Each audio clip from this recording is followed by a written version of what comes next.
నిజంగానే తదాస్తు దేవతలుంటారా?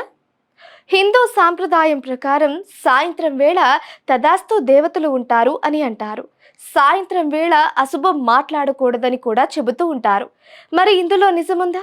నిజంగానే తదాస్తు దేవతలు ఉంటారా?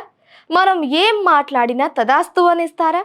అంటే ఇది అక్షరాల నిజమని పండితులు చెబుతున్నారు. ఆ సమయంలో అంతరిక్షంలో చారణులు అనే దేవతలు సంచరిస్తూ ఉంటారట. ఆ తరుణంలో మనం ఏం మాట్లాడినా తదాస్తు అంటారట. అందుకే మనం మంచి జరగాలని కోరుకుంటాం. కాబట్టి సాయంత్రం వేళ చెడు మాట్లాడకూడదు. ఆ సమయంలో అసుర గణాలు ఉంటాయి. కాబట్టి మన రెండవ మాట వినకుండా మొదటి మాటకే తదాస్తు అనేస్తారట. మనం అశుభం అనుకుంటే అశుభం, శుభం జరగాలి అనుకుంటే శుభం జరుగుతుందట. కనుక మంచి జరగాలని కోరిక ఉన్నవారు అసుర సంధ్యావేళ అంటే మనం ఏది అనుకుంటే అది జరుగుతుందట. పొరపాటున ఏదో అనుకొని ఆ తరువాత నాలుక ఖర్చుకున్నా ఉపయోగం ఉండదట. ముందుగా అన్న మాటకే దేవతలు తదాస్తు అనేస్తారట.